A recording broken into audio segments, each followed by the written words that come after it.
From Carolla One Studios in Glendale, California, this is the Adam Carolla Show.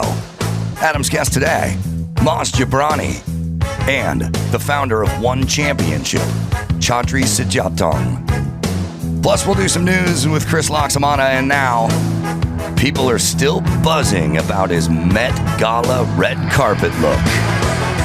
Adam Carolla. Yeah, get it on. Got to get it on. Get it on. Thanks for tuning in. Thanks for telling a friend. We love that about you.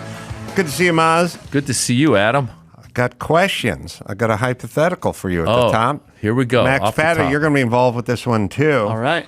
So we're many in this building. Uh-oh. Tantalizing. Hypotheticals are fun. Yeah, so I was speaking the other day on panda bears and how coveted they are and how well they're treated. Uh-huh. And I have a lot of thoughts about China and panda bears. But then this thought popped into my head, which is if you were to be born in China, you would probably rather be born a panda bear than a female human. I think your life would be easier as a panda bear. I think your life anywhere as a panda bear would be easier. Well, that's where the hypothetical comes in. Yeah. Because you're from Iran. Yes, but a panda, And so here's the hypothetical. Here's the hypothetical, go ahead, which tell me. I needed to tweak from my last time I talked about this. Yeah. Would you rather be a panda bear born in the United States or a female, a young girl born in Iran? Oh, God. Well, first of all, as you know, the women in Iran, the most recent protest was because Mahsa Amini, 22-year-old young woman, was walking down the street. Her hair was out of her hijab. The morality police stopped her, arrested her, proceeded to kill her. You're making my argument. Yeah. Well, clearly it's very hard to be a female in Iran. I will 100% agree with you on that. So you would take panda bear in the United States over for your unborn daughter? No, you don't understand. I'll take panda bear anywhere. That's what I'm trying to say. No, it's not anywhere because there are, there's plenty of Nordic countries where you'd rather your daughter just be a daughter. No. What country does a panda bear not get treated well? Is there a country where they're oppressing panda bears? If you were to ask most women, yes, would you rather be born who you are, a woman in Sweden, yeah, or a woman in Iran, or a panda bear in the United States, they would have to flip a coin or think about it or discuss it. No, I'm gonna stop you right there. So first of all, a woman in Iran, woman in Sweden, where would you rather be born? Clearly, like Sweden, you're gonna have a lot more freedoms, yes. But panda bear anywhere beats all of it. You get fed. Yeah, but you're a bear. You're a bear. You never get to write poetry. Who cares? You get fed. You get to hang out. You don't know poetry exists. If you're a guy bear, they give you girl bears to have sex with. But this experiment will not work if you simply say panda bear everywhere. Because I would not want my daughter to be a panda bear.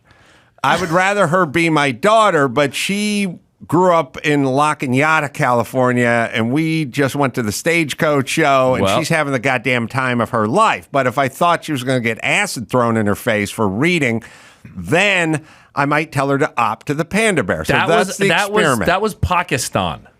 Oh, Pakistan. Yeah. All right, I'll put Pakistan on the list. Pakistan. No. All right, I'm going to take the pressure off of you, Maz. No, I don't care. No, Iran, listen, clearly, obviously, a woman in Iran is going to be faced with a lot more oppression than a woman in many Western countries, right? So clearly, if you gave me the choice, would you rather have your daughter be born in America or in Iran? My daughter has a lot more freedoms in America, 100%.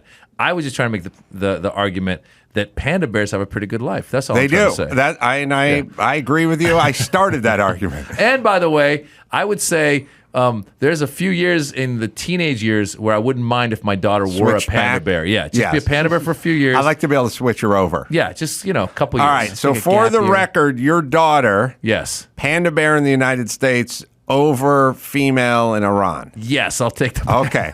All right, Chris, now let's go to the Philippines. Sure. What do you got? I would rather be a panda bear.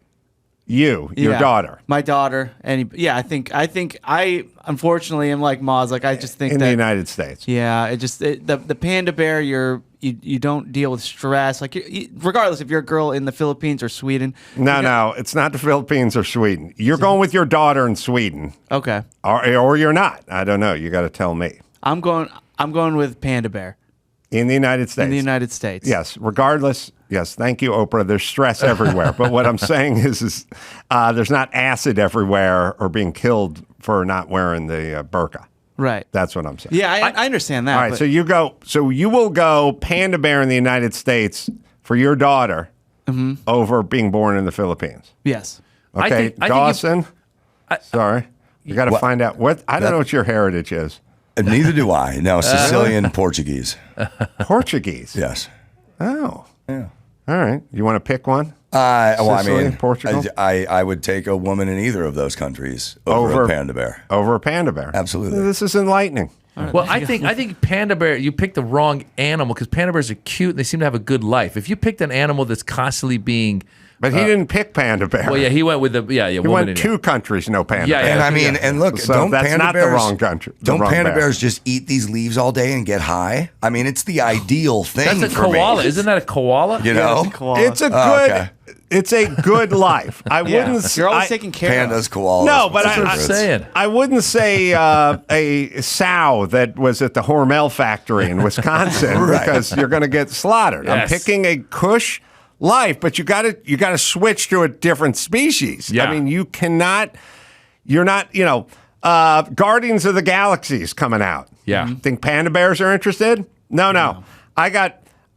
My kids, we got Fast 10 and Guardians of the Galaxy on our hit list. Yes. But the We're joy going. that your kids get when they see Guardians or a Fast movie, pandas get from just seeing a stalk of bamboo. Oh yeah. Yeah, I understand what you guys are saying, but you're shitting all over your own points, which is why then are people picking other countries that they wouldn't want their kid to grow up in?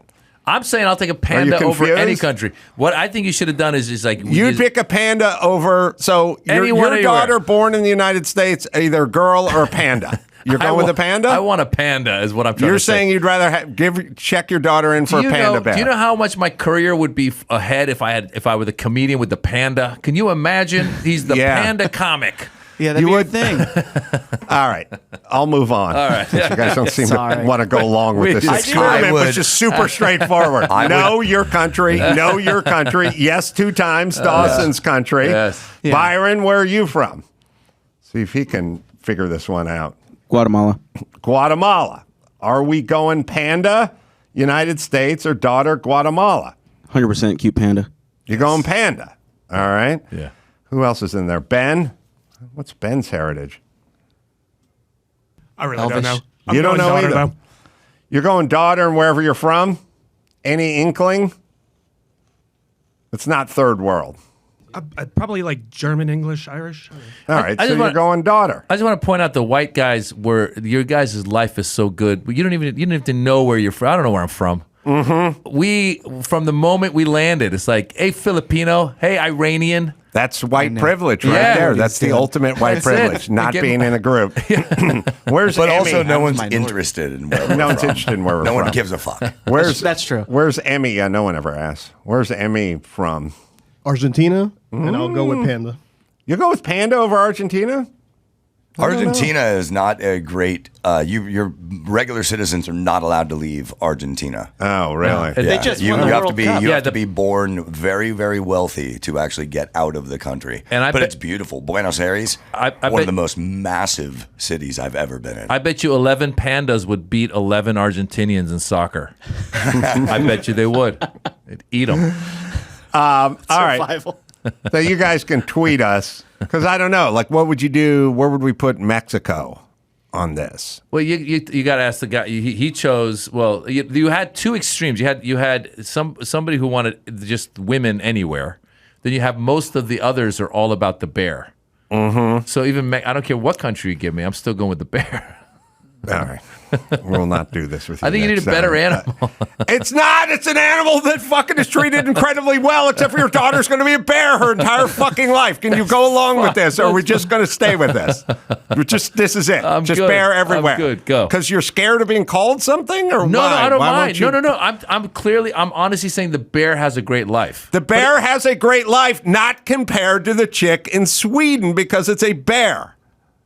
I'm going to disagree with you. Okay, so your life. If If you your said daughter girl could in- just, if your daughter could just sit on the sofa and have someone feed her for her entire life, that would be a good life for her.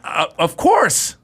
For her, I don't think that's a good life. Well, I'm good. Well, that's where the argument's happening. Now Why you're is that a philosophical. good life? I'm just saying it seems like being a bear is a cush life. If you gave It me an is animal- a cush life. Yeah. It's a cush life, but you don't accomplish anything. You don't know. love and lose. You You're don't not read doing stand-up. poetry. You're not selling out shows. You're not doing so. You don't have a I agree YouTube with special. you You, guys. don't get to Yeah, do anything. You just sit. Yeah. That's a life. You and I were just talking about getting older and how I had a pastry today, and I'm worried in my head that I got to go run 10 miles to burn off my little pastry. A panda doesn't think that; he just eats whatever the hell they give it. I understand you do nothing as a bear. Is a life doing nothing preferable to one where there's upside and downside, but potential? I mean, thank God Jeff Bezos and Michael Jordan didn't take your panda offer. I agree with you. I agree with you 100%. I too am someone who loves living life. I'm just saying hypothetically, there are moments in my life where I go, God, I wish I could just eat that pastry and not worry about it. Moments, but Right? the lion's share of your life is about living it. Because I'm driven. Yes, and you would want that for your daughters, Yes, what I I'm would. saying. Yeah, so you'd I want would. her, well, then you're agreeing with me. You'd want her to have the potential to realize all those dreams. Well, listen, if you really want to break it down, there's women in Iran doing amazing stuff. So then maybe you go daughter in Iran. Sure, my daughter in Iran. Okay. I didn't know they weren't going to play this game. All right, but you're out on the Philippines. Yeah, panda baby. Dawson's in. I can't remember if Emmy's going panda or not. Emmy's going panda. I'm basically Italy with some, I don't know, English or something. So I'm going daughter. Now, what if it was Philly? What if your Oh, dad you had to stayed grow there? up in Now, South daughter Philly? in South Philly or a panda? I'd really have to really consider that because if she was going to be stuck in that hellhole, Right. then That's a rough one. that's different. But I still might go South Philly simply because you, in this country at least, you have the ability to pick up and go out to the West Coast or somewhere other than South Philly. But if you said confined to South Philly her entire life. With the South Philly accent, too. Add that in there. Because no. there's nothing worse putting than cheese whiz especially on a a sandwich. good-looking girl from South Philly. Yeah. Oh, Yeah. shut up. It's an easy panda right there. Yeah. That may be an easy panda. Yeah, there's cities in Gary, Indiana, perhaps. Right. Yeah. All right. But if we're going to get granular, then I'm going to have to redo my chart. But so far, I just have America and country. But where are we with Mexico? Mexico, I think, again, listen, the thing is, I think Mexico, Mexico City, beautiful. All the resort towns, beautiful. I would go with Mexico. But she probably wouldn't be born in Cabo. Like she'd produce just Mexico. No, yeah, Mexico City. You've been to Mexico City, right? I haven't, although I know Mike August dated a girl who lived in Mexico City, and he basically said, well, it's the smoggiest city around. Okay. That's number one. Yeah. I imagine because everyone has a leaf blower over Yeah, there. yeah, I mean, of course, that's I've what- done the leaf definitely. blower Yeah, map. yeah. Probably prominent people on a skateboard propelling themselves to work on Yes. with a leaf blower. Yeah. But he said they basically have really rich people, Yeah. and they live behind big fat walls with like security, like guys in SUVs and machine guns, like taking them around, and then there's everyone else. So there's like a lot of, sort of like what San Francisco's turning into, a lot of like crazy affluence, and then just outright poverty. Well, when I went, it was actually the city had a lot of cool restaurants, and there was a lot of people, tourists there. It was fantastic. We went to the Mayan ruins, which was amazing. But you're right. As you're driving along, you see these like basically favelas or whatever where all the poor people are living. The one thing that happened when I was there was a little earthquake hit, And that night, me and my wife were like, we got to get out of here. And then we were booking our flights. I was like, we're going to Los Angeles, which is just another place where another earthquake can hit. Yeah, but so the thing about earthquakes, because I used to do earthquake rehab, is all those cities in Haiti and in Mexico and everything, they're always destroyed because they don't have lumber. Everything's masonry. Masonry falls over, cracks, busts, collapses on itself. Like masonry, it's like it's the difference between what would a house built of matzah do versus one built of taffy. Yeah. Like the whole thing about wood and plywood and stucco and everything here is like it just moves and moves and moves. It flexes and flexes. It's sort of like downtown high-rise buildings. They're built on shock absorbers. Yeah. The top may sway 14 feet, but which would scare the shit out of me if I was up there, but they will not come down. Yeah. Because they'll just flex and flex like a branch in the wind. They'll go with it, yeah. Whereas masonry is brittle and it'll just snap. Ugh. And so when you hear about these places, like they go, 6.7 hit Haiti or Honduras or Mexico, and it's like thousands dead, billions in damage, but then a 7.2 hits Northridge. It's like 5 chimneys fall down, but no one dies. The only real problem we had in 94 in the Northridge earthquake, which I was out here for, was the only problem structurally is there was like a handful of apartment buildings in like Northridge that had the subterranean parking spot and then the slab, and then they were built on top of the slab, and they had that concrete pillar that comes down that the real classy move is people would wrap it with shag carpet. Back in the you ever see that? Yeah. It's a total white trash move. Because inevitably people be backing out or coming in drunk or whatever, and they'd always hit the pilaster. They'd always hit the pillar. So somebody took the carpet from 1B who got the new carpet and said, don't throw it around. Don't throw it out. We'll put it around the post. We'll put duct tape around it. It'll be like a field goal from the post from the 70s. But anyway, the concrete on those cement posts crumbled, and then the apartment stacked on top of it. But the only and a couple of parking structures but anything that failed is concrete. Well, like 89, the Bay Bridge. The Bay Bridge fell from one level to the next level. Stacked, because the concrete pilasters or pillars broke, which is why if you go in L.A., probably in San Francisco for sure, and you go over the freeway overpass and you see that big long pillar called a pilaster or whatever, concrete going up to the top, you'll see it wrapped. Now, you'll see it wrapped in steel, shag carpet, which would help, or like Kevlar or something, so it can't crush on itself. It's got a jacket around it. But that is earthquakes over there versus earthquakes over here. But I right down the street from where we are right now, I was driving around in 94. And the thing that's funny is all the apartment buildings out here, many have folks from Mexico and Honduras and El Salvador and whatever. And the earthquake hit and they all camped out on their front lawn. Oh, yeah. I saw everyone pitching a tent on their front lawn because in their world, an earthquake is certain death. But what they didn't know is that we have shear wall and straps and rebar and hold downs and codes and stuff. And there's no way that apartment's going anywhere. Here they say, because I grew up in Northern California and we used to have like earthquake drills and stuff. Here they would say, go stand underneath a doorway. Yeah. And I was like, that just sounds suspicious to me. It doesn't sound like the best place to be standing. Also, I don't know how much of my ass and belly I can get into that 6-inch doorway. I feel there's going to be a lot of exposure here. It's like if somebody said, somebody's shooting at you, hide behind that flagpole. They still may find their mark. I'm going to get hit. Yeah, the doorway. That's the thing for me growing up, too. Yeah, we got the doorway thing. There's a couple things.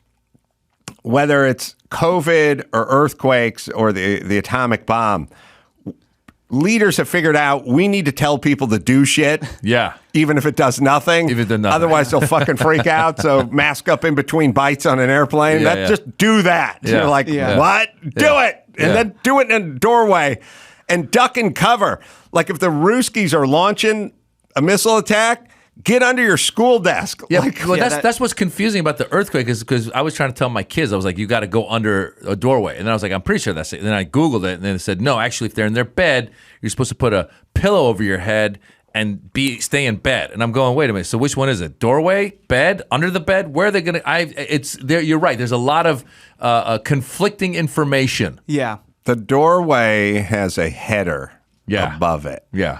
And I've framed out many a doorway, Maz. Yeah. And it'll have a 4x4 or 4x6 header, so that'll offer a little bit of something. But if you're in a single-family home and it's a one-story building, there's really nothing above you. Yeah. There's just pretty much half-inch drywall and rat shit. Yeah. And a little blown insulation or something. Like there's no weight. There's nothing to crush you.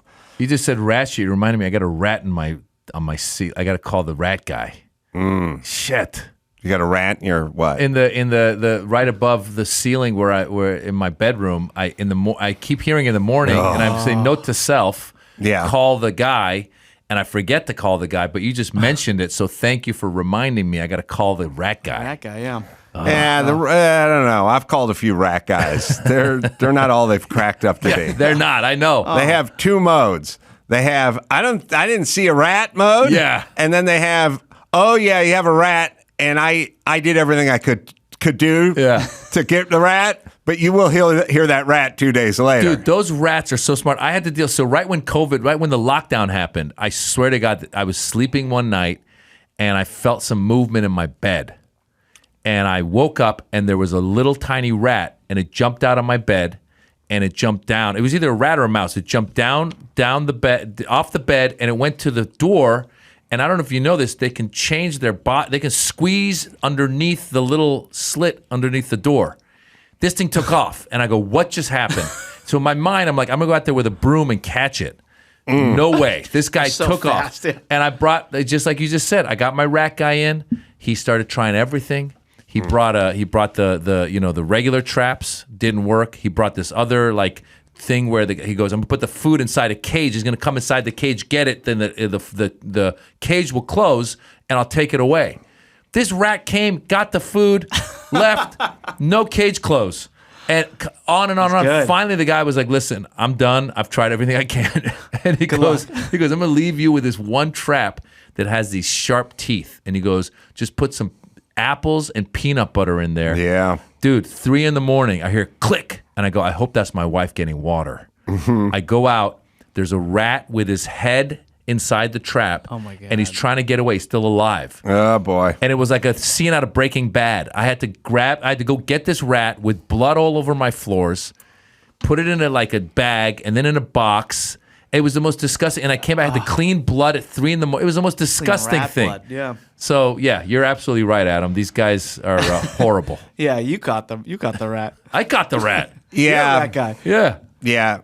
I always think it's funny. I was actually having a peanut butter bait thought the other day, which is I've noticed 70% more lizards in my life. Okay. I've noticed them walking down the sidewalk. I see a lot of lizards. Yeah. I was asking people, and they're like, yeah, I kind of see more lizards these days. And to me, it timed perfectly with COVID because I don't know what happened, but society kind of shut down and lizards went, all right, We're coming out. the cat's away. Yeah. The lizard will play. Like half of lizard deaths are being run over or stepped on. Yes. I never see like a hawk swoop down and grab a lizard, although I'd be delighted if I did. But a lot of them is just being rolled over. They're constantly darting around the sidewalk and run across the street and stuff. And I think with everyone sheltering in place, lizards went, we're going to fuck and we're going to party. The word was out. And I started seeing lots of lizards everywhere, which I'm generally okay with. Like Sure. I like a lizard. And I saw one in my backyard the other day, and I thought, if I was trying to catch that lizard, what could I use? And then I was like, I bet every everything eats crickets. Yeah. There's two things. You either eat crickets or peanut butter. if you're a reptile, you eat crickets. And if you're anything else that's ever been born, you eat peanut butter. Yeah. And then I thought, I wonder if I could catch a lizard with peanut butter. All right. And then I have the thought that I've had many times before, which is every creature that has been born can eat peanut butter and will be attracted to peanut butter. Like, that's the only thing me and iguanas have in common. I don't eat anything. We don't like the same music. We don't love the same women, but peanut butter, that's a through line. Yeah. And yet, half American kids can't eat peanut butter now, Yeah. but all of the wild kingdom still can eat and consume peanut butter. But I don't know, if anyone tried to catch a lizard, what would you... the apple and the peanut butter, I don't think you can go wrong with. Yeah, I think the cricket's a good idea too. Like a little, like I would probably go with a little insect, like you said. We were in Colombia with the family for holiday, and my wife and I were sitting in the bed, and I look up, and it wasn't a lizard. It was some other lizard-like creature that had like these it had like the Mickey Mouse hands, like Suction cup hands, kind of gecko-y, and it was on the opposite wall. And my wife and I were in bed. I go, "Oh, look at that!" And she's like, "Oh my God!" She goes, "Get it!" And I go to get it. And as I approach, I'm not kidding you, this dude flew off the wall into the bed, and my wife's like, "Ah!" She started jumping. I was like, "Where'd it go?" Not supposed to do that. And I had to do, but then I guess it didn't see that well. You do the move, right? I got a cup, like a little glass cup, and I just went up on the wall slowly, and I just put it in the cup. And this dude was just in the cup, and I just put a little piece of paper, slide the envelope. Yeah. Yeah. No food needed. Just my wife. My wife was attractive, and my wife's Indian, so maybe it liked Indian food. Ask her when you get home if she was to be born. Definitely. Now, yes, the only thing scarier than the flying lizard is the flying cockroach. Or is it? That's pretty horrible. gross. I think the flying cockroach is what would put me off more. Somebody has a question or a comment about unintended consequences of getting rid of backup beepers, which has been a scourge in my life. I'd like to get rid of... I would like my children to grow up in a society where they were never awoken from a nap by either a backup beeper or leaf blower. And I don't feel like it's too much to ask. Sounds like you do want that panda life. I feel like you're right. Yeah, because a panda wouldn't give a shit if a UPS truck was backing up right behind its cage. Steve, 38, Nebraska. Hey, guys. Thanks for taking my call. Yeah, the unintended consequence, you had the March Madness and backup beepers were in there, and I kind of thought to myself, how will we ever know when the opposing team's offense has a penalty on them? What's the PA guy going to play over the sound system when they got to back up the offense at a football game? Oh, is that a thing?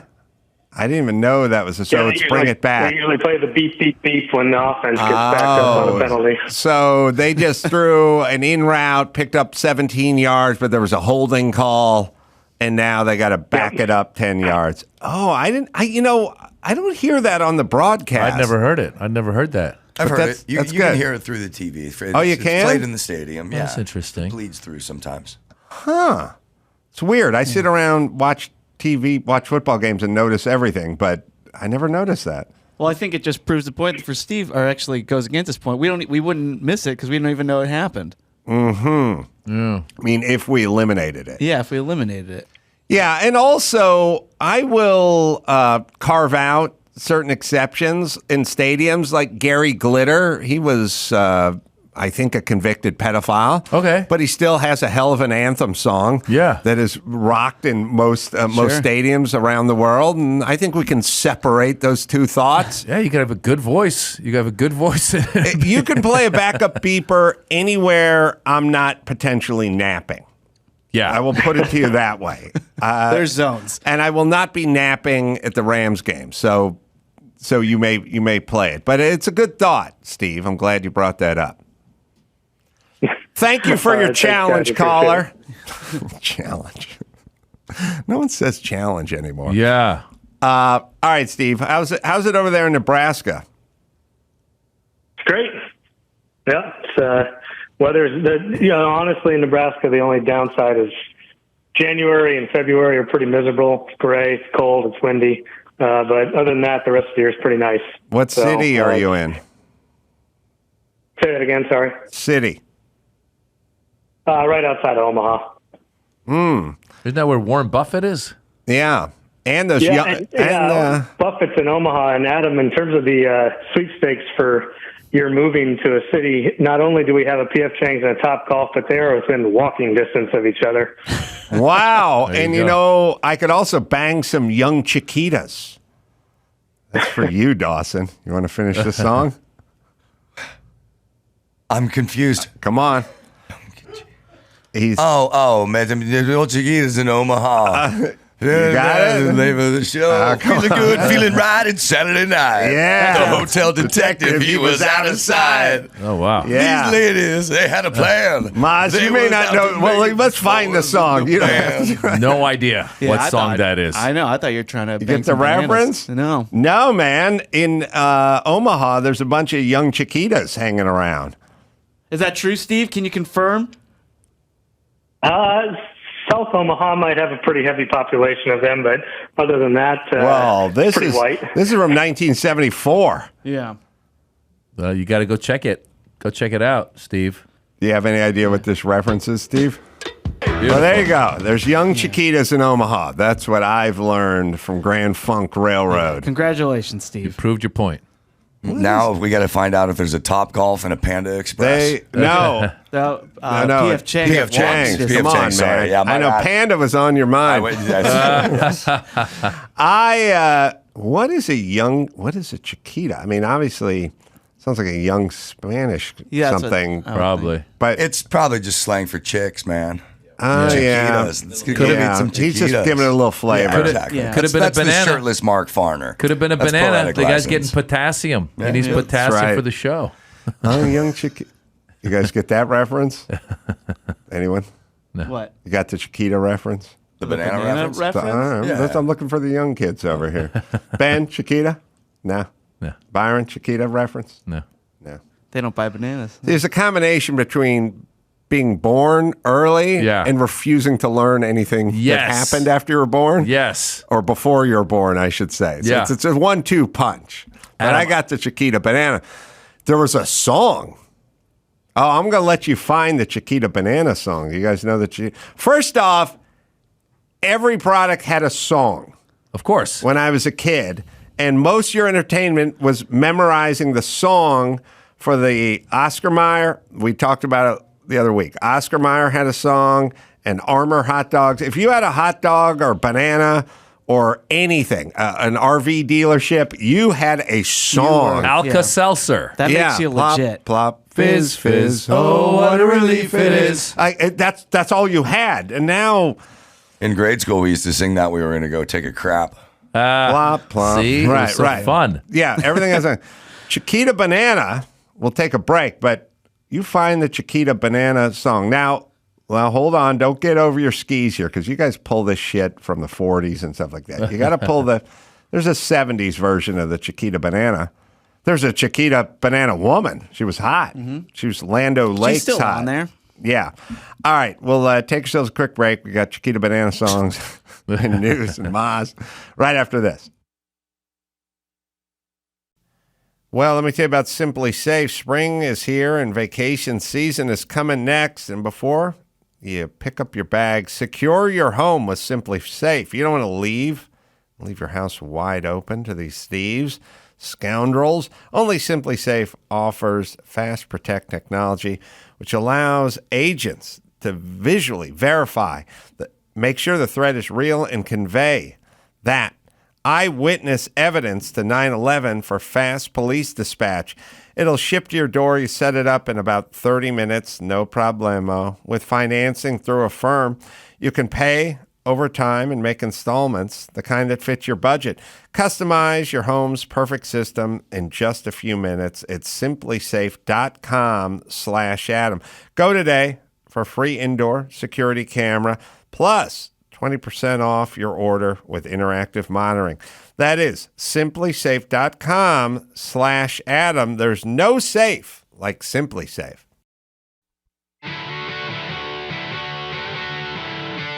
It's time to check Adam's voicemail. Hey, Adam. It's Suzanne in Virginia. I got some bad news. The Kia Sportage, a vehicle that is purchased for personal use, now comes with a backup beeping option. I just witnessed it. This guy was pulling out of the parking lot, and I heard a car or truck beeping, and it was his Kia Sportage. Not good, man. Get it on.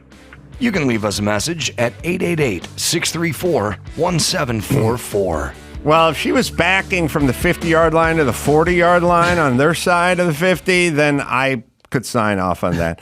The Birds and the Bees, that's the name of Maz's stand-up special, and it's available in its entirety on YouTube. So please go out and avail yourself of some free laughs. Also, dates coming up: Raleigh, North Carolina at the Raleigh Improv, May 18th and the 20th. And then Comedy Works downtown. That's Denver. That's a great club. Yeah. Over there, June 1st through the 3rd. Oh, Blue Note, Hawaii. I think we're going there at some point, July 28th, 29th. You go to Maz Jobrani and .com, and you can find out all the dates. Yep. All right, so we got some news. I got some other stuff I want to get Chiquita into. stuff. We got the Chiquita. Do you know the Chiquita Banana song? No.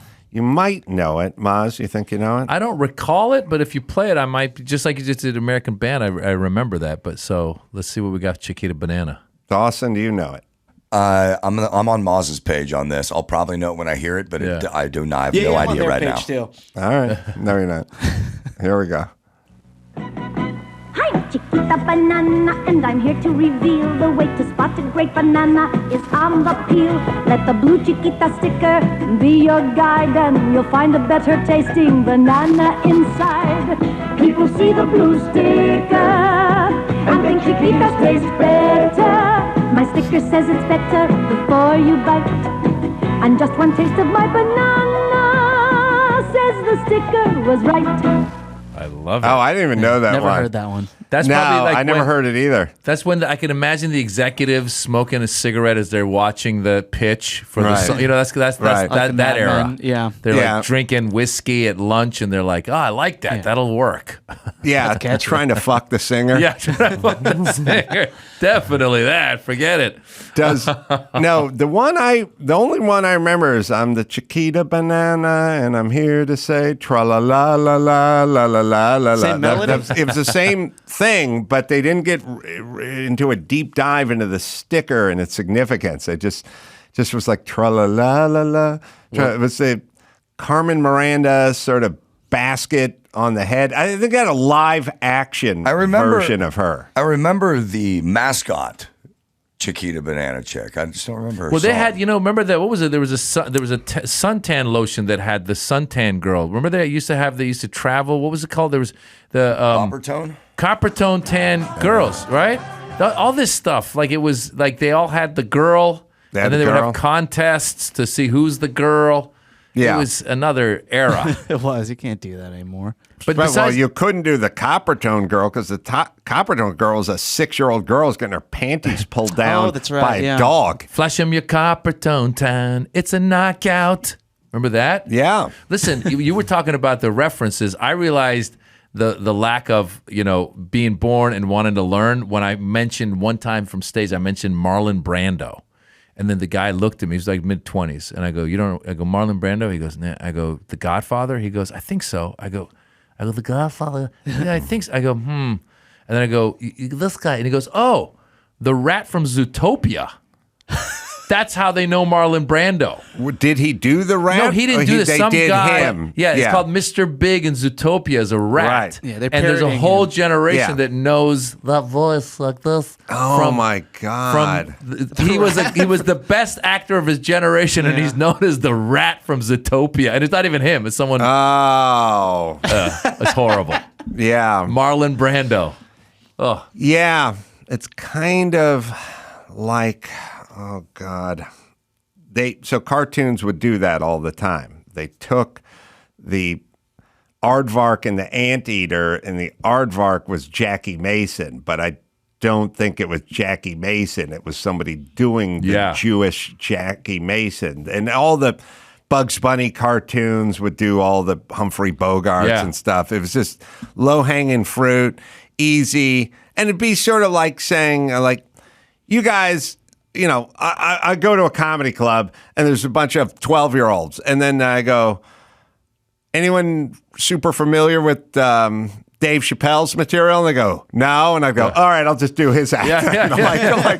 Like that's essentially creatively, that was the decision. Like, these fucking people don't know who Humphrey Bogart is because they're 9, so we'll just do that. And, we'll get it. And every cartoon did it. Just ripped off some celebrity's voice and then dumped it on a kid. And now the kid thinks that's how they know the celebrity. Well, you know, the beauty of, like, because, you know, the Brando, to his credit, in The Freshman, he played basically a parody of himself in The Freshman with Matthew Broderick, which is a great movie as well. A parody of The Godfather. Of The Godfather. Right. And then when you go to see Zootopia, I didn't even think anything of it. I was there watching with my kids. It's a great movie, and I'm laughing because I'm like, oh, this character is basically The Godfather. But then come like 10 years later, when I realize there's a whole generation that doesn't know Brando, that's when it's heartbreaking. You're like, oh my God. Like, and they don't, like you said, because when we were younger, there was only 3 or 4 networks. You had to watch everything. I knew the shows from 20, 30 years before I was born. These guys have no idea.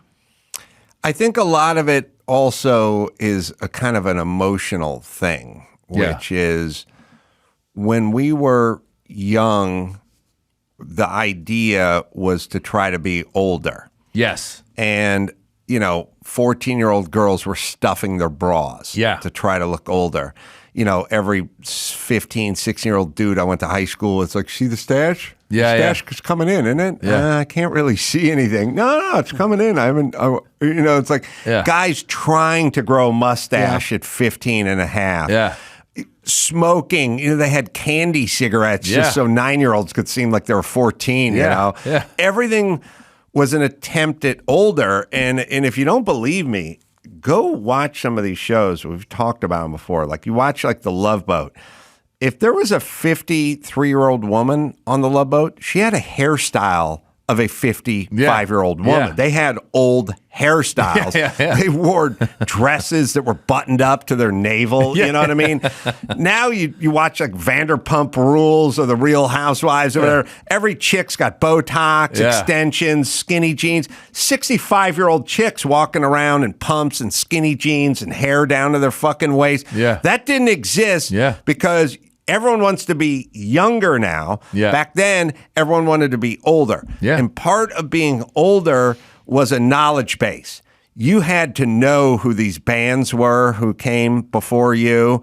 You know, you couldn't sit around as a 19-year-old in the early 80s and go, I just want to talk about Duran Duran and the Village People. It'd be like, you better fucking know who Led Zeppelin is. You better know who the Beatles are. You better know your fucking history because you're trying to act older. If there was a word you never heard of, you pretended like you heard of it.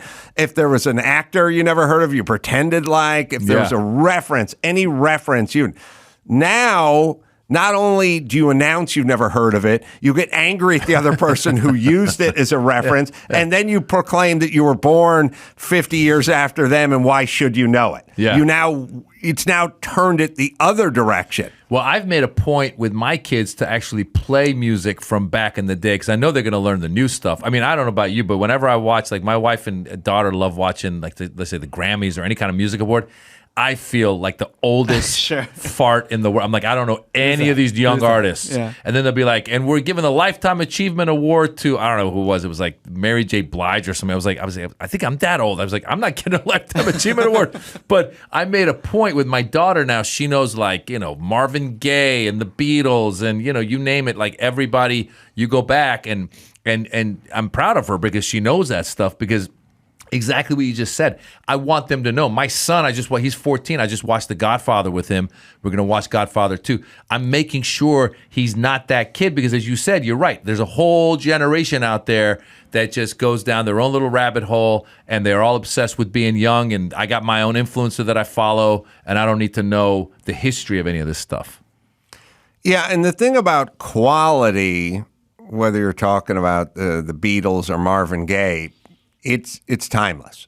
Oh, When yeah. something is good, it's good. It'll break through. Absolutely. My kids are the same way. They're 16 twins, and they will listen to all the old stuff just because it's good. Yeah. They won't listen, to a lot of the junk that was out, like Gary Lewis and the Playboys were probably out at the same time as the Beatles were out. Yeah. But they're not going to listen to Gary Lewis going, "This diamond ring doesn't shine for me anymore." Diamond ring. Oh, my God. Find me Gary Lewis and the Playboys, who was Jerry Lewis's son. Oh, was it his son? I was going to say. I was Yes. like, what are the odds that the guy And was... find me Count Me In or Count on Me. Now, Count Me In. And what year was that from? What year is this? I was listening to something. They did a study on what 90s songs are going to be musical canon in the 90s, right? Like, Yeah. Because they're trying to figure out what does Generation Z know just about the 90s, and they would play them songs. They took a survey and they named the 5 songs that every Gen Z person knows, and every other song is just going to fade into obscurity. Yeah. And it was Smash Mouth's All Star, Spice Girls Wannabe, the Macarena, Oh, God. Titanic, My Heart Will Go On, Celine Dion. Oh, jeez. And Lou Bega's Mambo number 5. Those are the 5 songs that they all agreed that will last the test Lou of is time. begging for a job right now. Wow. He's good. You can use that, Dawson. Good one, Ace Man. You were saying Lucas timeless. begging for some stage time. You were saying timeless, and I thought of Marvin Gaye's national anthem at the I think it was the 82 or 83 NBA All-Star game. It's one of the most amazing national anthems, and it's just like it's what you just said. Anytime someone talks about clearly there's been other great national anthems, but every time somebody talks about it, I go, you got to hear this one, man, because he funked it up. Do you remember that one? Yeah. So the point, I tell people about this all the time. Architecture, automotive design, music. If it's good, it's good. You go back to the same time Count Me In by Gary Lewis and the Playboys came out, and it'll be the same year a Ferrari 375 GTB came out, and you look at it now and you go, this is a fucking work of art. Yeah. This is art. And Yeah. it's not, there's no 16-year-old boy who goes, get that piece of shit out of my way. I want a Prius. Everyone who sees it goes, this is art, because it was. Absolutely. And there's architecture that's the same way, and there's music, and there's all forms of art, and Yeah. there's stand-up that's that way, Yeah. and then there's junk from the 80s and the 90s. There's a Pinto that came out the Right. same year as that Ferrari. 7 years later, but yeah. Oh, we got Marvin? It's just really funky. He gets everyone to it's just so it's You ever make love to the national anthem? Now. I can't last that long. Let's say I'm done. What are you, communist? No, just a guy. Ben or whoever's in there, you can find, it's kind of interesting. Find Dancing Queen. Oh, yeah. And then find Oliver's Army from Elvis Costello, which I always like. Oliver's Army. I don't think I do. Come on, Max. Ben. No, it was before I was born. Yeah, Don't I care. know. Wait, what year were you born? 85.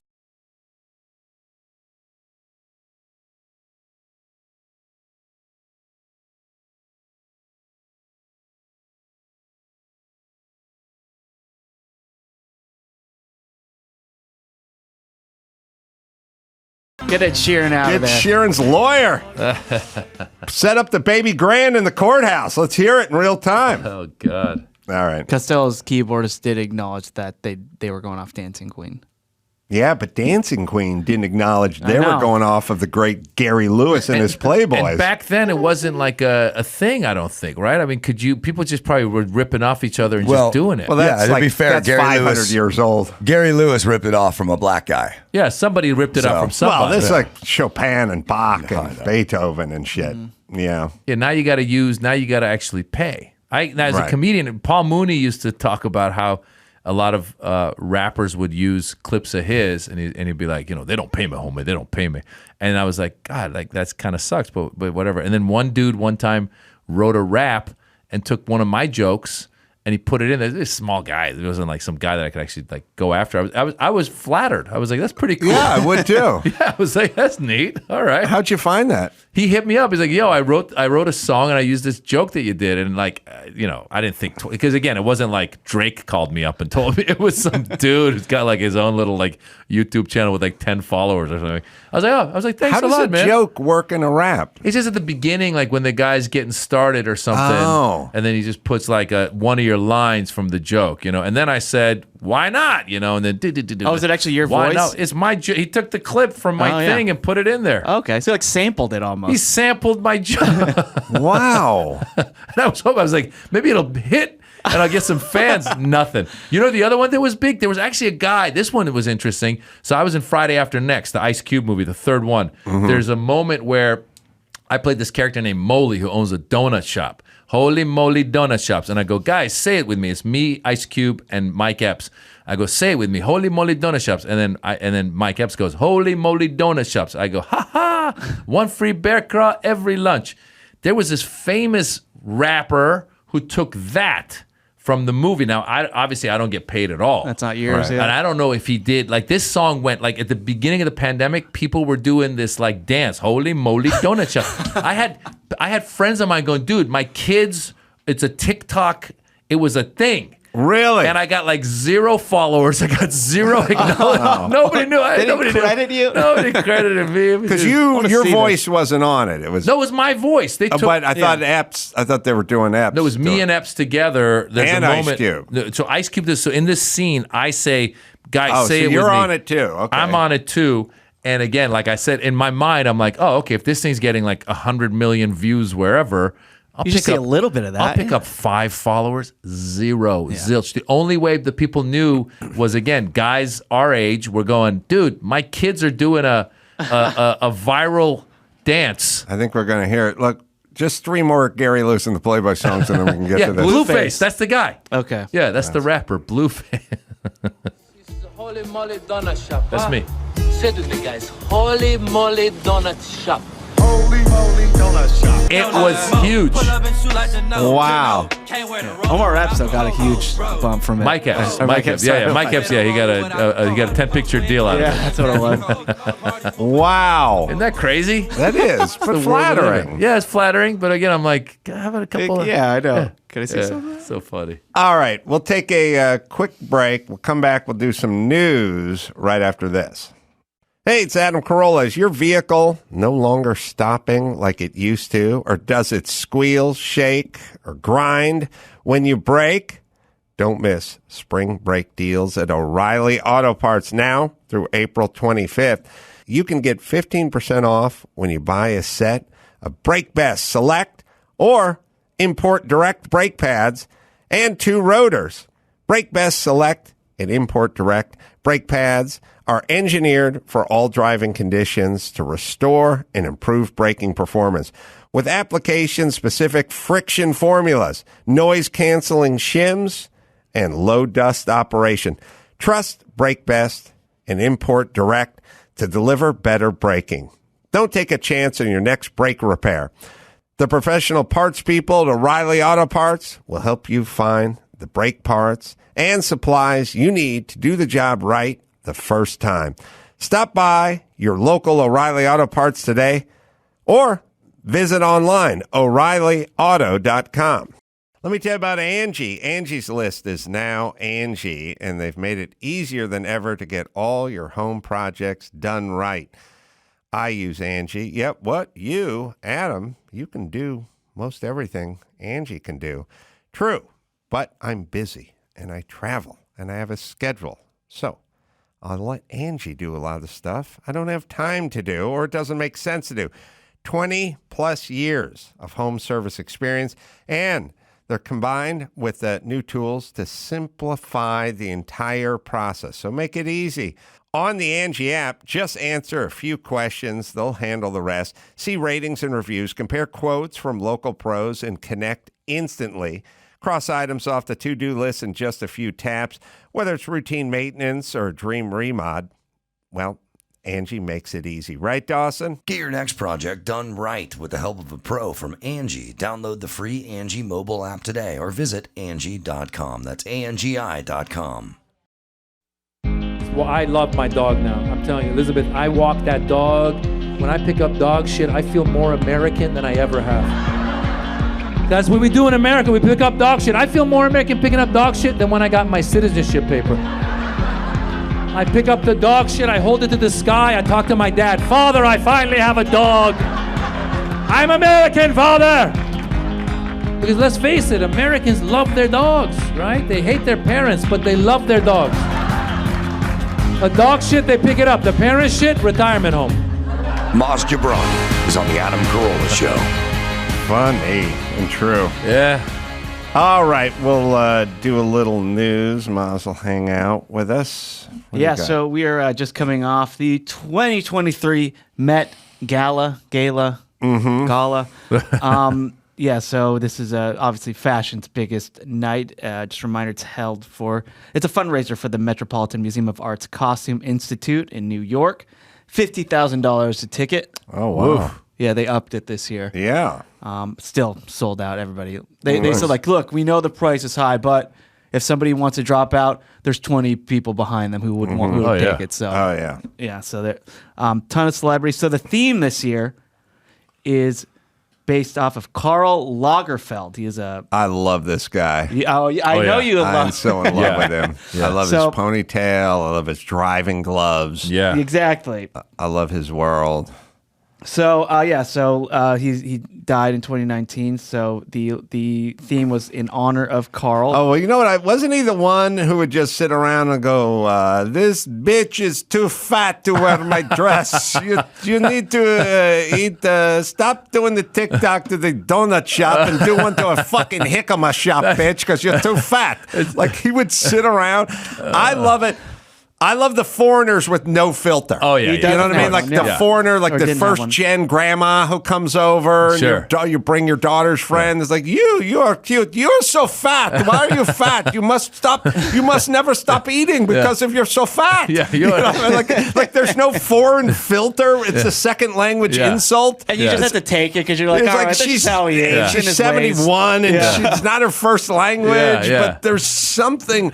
And then they describe like how you got fat. So you must be just sitting and eat. And you eat all day, but you don't move. Yeah, now you're fat. Yeah, you want to be model? You cannot be model. You're fat. Look at you, and your nose is something is wrong with your hook nose. It's a no. You're ugly. You work in office. Office is better for you, not model. Brutal. Just brutal. You're right. That's definitely a cult. You're right, and then we get away with it. And everyone circles the wagons and goes, he's gay, and this is his second language, and he's 77, so he gets to do what he wants. You know what I mean? But he was a bitch, right? Like he would insult people all the time. That's what I liked some about him. of his controversies also during the Me Too movement. He said during an interview that he was fed up with it because it took these starlets too long. Like it took him 20 years to remember what happened, not to mention the fact that there's no prosecution witnesses. Like he was speaking against it in this industry, right? I love it. That's what I love your about it. Your complaint is expired. You're fat and your complaint is expired. Who would want to fuck you, my dear? You're so fat. You're so fat. Eat Big Macs. Wait, I saw a picture from 1988. All right, I stand corrected. I would want to have a run at you if I'm straight. But it's expired. Too late. Too late. Yeah. Well, he was synonymous with Chanel, where he served as a creative director there, and also did a lot of stuff for Fendi. So his styles are, the gloves, wearing black and white, black bows, strings of pearls in his designs, chains. So that was the theme, just in honor of Karl. So we'll put up some of the outfits. say believe some women, but not the fat bitches. Only if she has to complain within 5 months. Otherwise, I don't believe you. You're fat and ugly. I'm not going to grandfather your fat asshole into this thing. Oh my So God. you guys can just put up one of the dresses. We'll just scroll through them. We can kinda Inspired see by what Karl we're- Lagerfeld. That's right. That Right? I could never go to the honor of fucking Carl. Met Gala. Okay, that's never. white. He wears white and black. Yeah, That's Anne white and Hathaway, black. I'm seeing some pearls there. So yes, this is one of the more popular. I see what these people are stuffing themselves into. Yeah. It seems like the most uncomfortable thing you could wear. You know, men and Very women. But impractical. the women are like, Yeah. they have the trains that go back 17 feet and have to have 6 people drag it across the street. Put up with them and Janelle shit. Monáe. I guys. would want to represent the Iranian culture, and I'd come in as a kebab. Oh, Just that's one good. skewer. You know, you're not too far off. That could very much happen. That's what I'm with some of the- saying. with some of the outfits this year, but yeah, put up Janelle Monáe. It's a video. I love Janelle Monáe. Yeah, so she came in and hers was interactive. Oh wow. Okay. What is a video game? What do you do? There's a video of it. So Is the train, the long train behind the dress, obviously serves no practical purpose. Wow. so this is Janelle. So we'll She's just wearing we'll a play it on mute. teepee. the teepee. Yeah, it's It basically looks like a it weighs teepee. 70 pounds. And then too. as she walks the runway, she has two gentlemen unwrapping her. Whoa. And then so there's the next part. And her arms are out. Mm-hmm. I wonder if it how helps does with the how does she lines. sit at the table? Does she pay That is the big question. $50,000? And then they unwrap her again. Oh wow, that's cool. Now she's wearing a one piece. It's like a fruit roll. Like there's a fruit Yeah. roll. It just keeps Yeah. unrolling. Or toilet paper. Or Yeah. a toilet. And there it is. And they unwrapped her, and it's just the see-through Oh tent. snap! Look at that.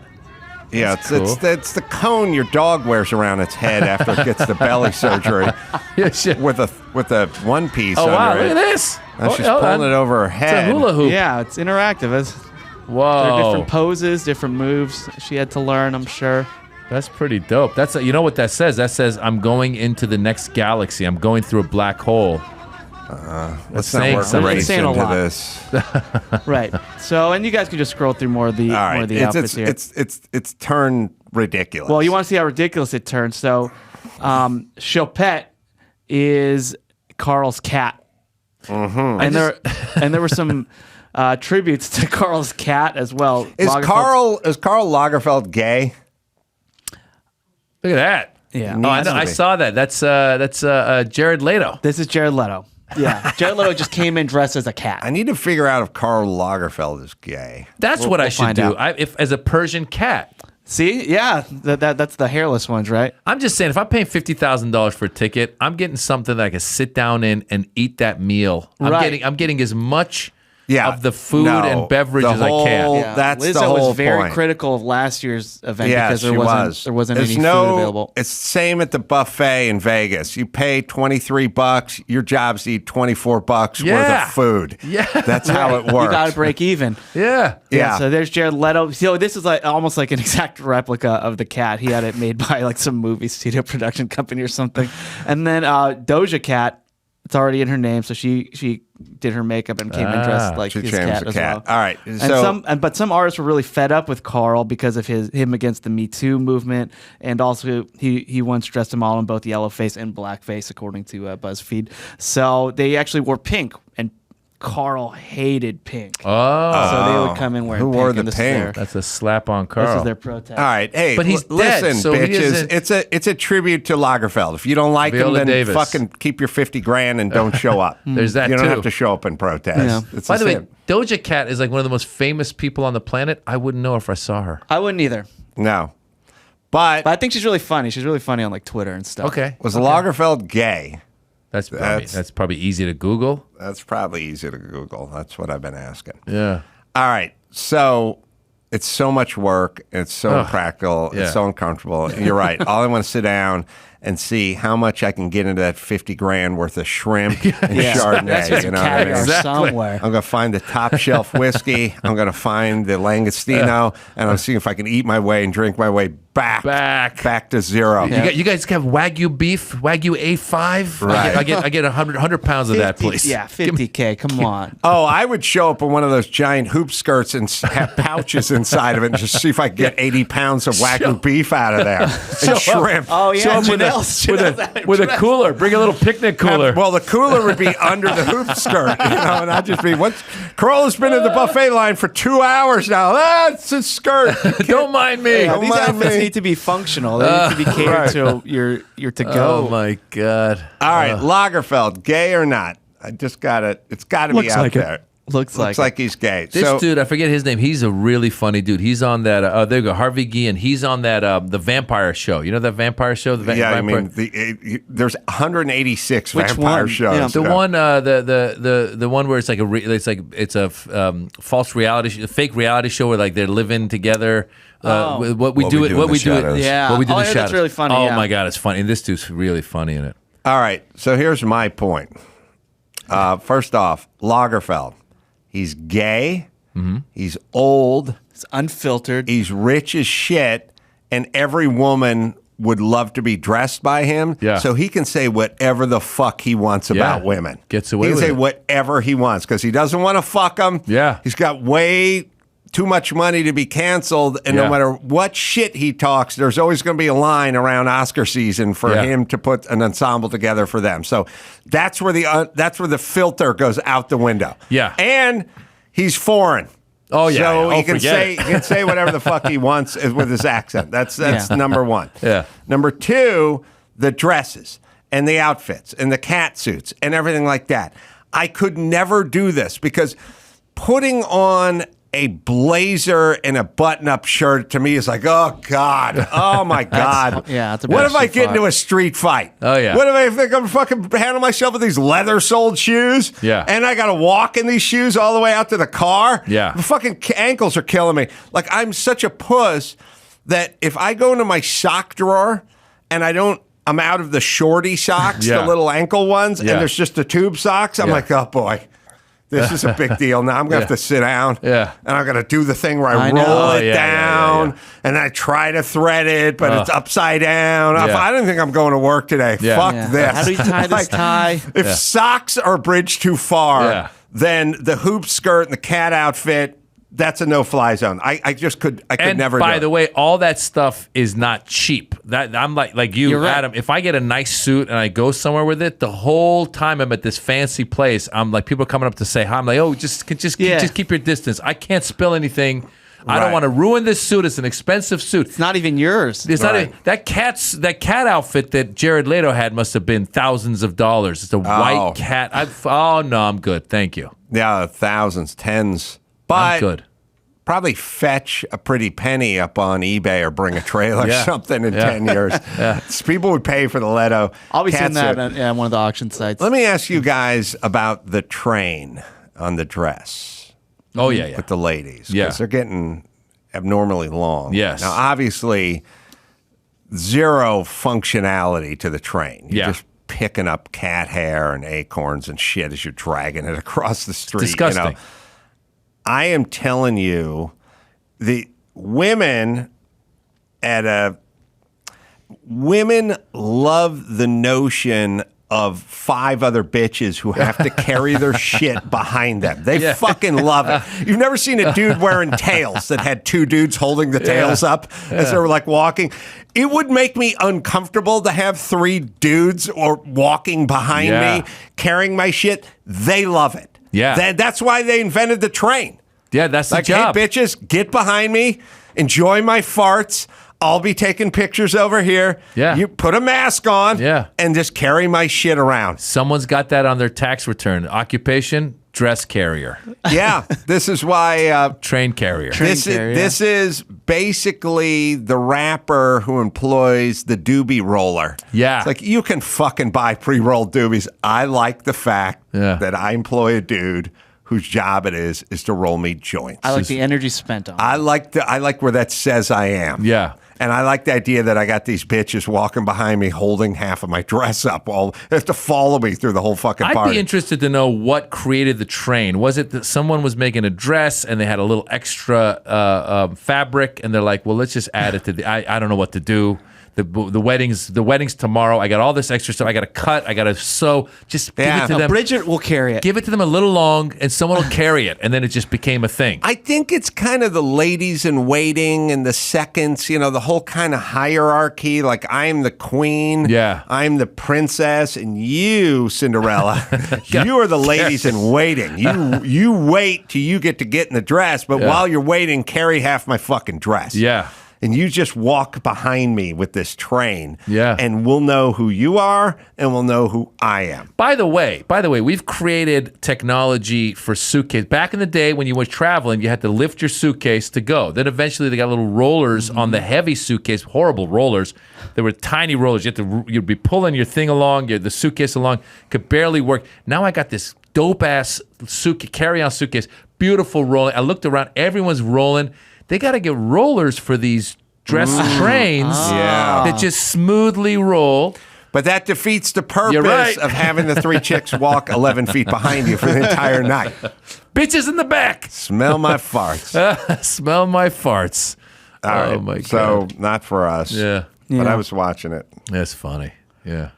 So there's a big writer's strike Oh, yeah. going on right now. Yeah. So and that is causing all the late night shows to be shut down. Fallon, Colbert, Kimmel, and Seth Meyers are all shutting down because of this writer's strike. Remember, we had one like 15 years ago. A lot of shows. No, a lot of people don't know, especially like just your common person watching a show. I mean, we get this as comedians. People like they're asking you, you write your own material? Oh yeah, why don't you have new material every 1 month when I see you? What do I do? You go, this shit takes time. Sure. And these shows have staffs, and a lot of people don't value the staffs until this kind of stuff happens, and they go, wait a minute, why is it all reruns? You know what I'm saying? And it's just, you know, I'm personally, clearly as a comedian, I'm gonna side with the writers because there's all of this stuff's happening with the streamers, and they're making this money and they don't want to pay. It's just, I was reading some article about a guy who was a writer on Handmaid's Tale, which at the time was one of the top shows, and he was driving an Uber on the side. Really? Just doesn't seem like that should be a thing. No. Yeah, and so remember when this happened in 2007, it lasted 100 days. A lot of shows effectively got ruined because of it. And so the Guild claims that today showrunners for series on streaming platforms earn 46% of the pay that showrunners on broadcast series are paid, and they no longer benefit from after production compensation and syndication, licensing, etc. And also half of the writers in the Guild are being paid minimum rates, a 16% increase from 10 years ago. So we're having all this content on all these streaming platforms, but the writers aren't being compensated. So yeah, they're getting together, they're forming a strike, and a lot of talent, and a lot of hosts, and a lot of stars are having their backs. So we might see a little blip in our entertainment in the next, if this thing doesn't get settled. Well, it was weird. The last time I was talking to Jimmy, I was at a show because my daughter wanted to see Luke Bryan over there. And it was about a week. It was a week ago. No, 2 weeks ago. Yeah, 2 weeks ago. 2 weeks ago. And so after the show, I was just hanging out with Huey Lewis and the Playboys. And give you guys a second on that one. I like it. I'm going to convince him to form a super band. It's already there. It's in the name. Yeah, remember Damn Yankees? That was Ted Nugent and the guy from Whitesnake or whatever. Yeah, come on, Huey. Meet Gary. And Jack Blades from Night Ranger. Huey Lewis and the Playboys. You fucking take that shit to every carnival and every fair in North America. But I was hanging with Huey Lewis, and I was hanging with Jimmy, and we're just talking to him after the show in the stairwell. And he said, I got to go. I got to get on a call with all the late night guys. Like all of them have to kind of. Oh, wow. You got to figure out what's the plan. Yeah. You know what I mean? Like there may be, you can't have one going rogue. You know what I mean? Keeping the lights on. Like you have to kind of get on the same page. United front. We need to unite. We need to stand by the writers or whatever we're doing. Yeah. We got to kind of do it together. So I thought that was kind of interesting. Close to an Illuminati meeting as you'll get. I thought it would be a fun thing to do to, like, now that there's no late night shows, like be like, all right, I'm just going to do my own on YouTube just to show you how shitty it is without writers. And not the full show. Like, here's a monologue. I'm going to do a monologue every night just to show you how shitty it is. So please stand by the writers and give them the money they want, or else you're going to, this is the only shit you get. Yeah, it's a good PSA, right? You're right. That's funny. We should all get together to a PSA right now. Yeah. Like no punchlines. Yeah, I could get up there and be like, I do crowd work. Where are you from? Hungary. You have a daughter? Yeah, how do I get to that bit I got? So, pandas are, they get treated like royalty, right? People be leaving. Yeah. All right, hold on. Hungary's not good. Good. Where are you from? Yeah, where are you from? That's funny. Yeah. So, the problem with all this stuff, though, is like the price comes down as the inventory goes up. Meaning, so here's what we have to compete with. I mean, so on one hand, you go, these guys are getting paid only 16% more than they were paid 10 years ago, right? Right. Ask any currently out of work, major market morning show what they were getting paid 15 years ago in Los Angeles or New York. Go ask Opie and Anthony what they were making 20 years ago in New York and what they're making now. Go ask Mark and Brian what they were making 20 years ago in Los Angeles or 25 years ago in Los Angeles. And go ask Kevin and Bean what they were making 15 years ago in Los Angeles and what they're making now. So that argument is like, hey, man, 15 years ago, we're making 3.7 a year. Now we're not making shit. It's like, because there's something called podcasting and the internet and a whole bunch of other shit happened to you guys. Yeah. So on one hand, you can go, well, that's not fair. On the other hand, it's kind of the market. Yeah, I think that one of the issues, though, is that's a little different, is that some of these streamers and these companies are making really good money because the writers are continuing to create for them and they're getting these shows and those companies are doing really well. So you're right. There's other entertainment like TikTok and YouTube or wherever else. But these writers are actually on shows that are really good shows and they're doing good work. And, the stock's going up for the company and the executives flying into work on a drone or whatever it is. And you're like, yo, how about a little bit of this trickle down? Like, because it's not like these guys are some lazy bumps sitting around. These are really talented. 70% of them are. Yeah. I've been in writers' rooms fucking for 25 years. You could get rid of 70, somewhere between 70 and 81% of them could just leave, and you'd be fine. But for the 28% of them who fucking doing everything. Because it's never. The writers' rooms are never like there's 10 writers and everyone does 10%. Yeah. There's 10 writers. 3 of them do nothing. 3 of them do minus. They fuck up your jokes. You have to explain to them twice. And then there's 3 of them that do everyone else's work. Yeah. That's every writer's room I've been in. I just have so much respect for writers. Hold on, which one was I? Oh, shit. The reason I have respect for writers, whenever I say, because my writing I do as a stand-up, I do it on stage, right? So I'm talking, writing, my life, here I go. But I sit down, and you get, man, I come up with script ideas. I go, okay, I'm going to get this done. And I'll sit down, I'll open up the computer, and I'll be like, oh, you know what? I need some almonds before I get started. I'll go get the almonds. I come back. I'm like, you know what? Some tea and almonds. I think that'll really, I'm not kidding you. I've been trying to write these scripts now for like 6 months. I was delaying upgrading my final draft. I can use software. And I just upgraded it like a week ago, and I was like, that's it. We're on. And I wrote like half a page. I was like, I'll get to the rest later. You're more into the process right now. You're spending too much time on that. It's hard, dude. Yeah, I sit down in front of the computer and I start trying to write, and then I'm like, let's look at a little porn. I call it writer's cock. I have to stop. I just stop and get sidetracked into you porn. Yeah. Mm-hmm. Yeah, who doesn't? It's a long way to go for a writer's cock joke, but all right. I liked it. Now we're talking about 11,500 writers in this.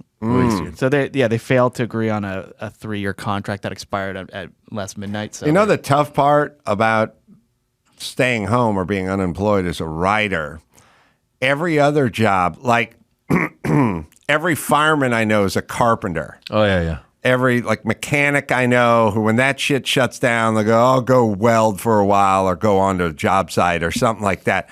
Writers are the most fucking useless human beings on the planet. There's going to be nothing for them to transition to. They only write.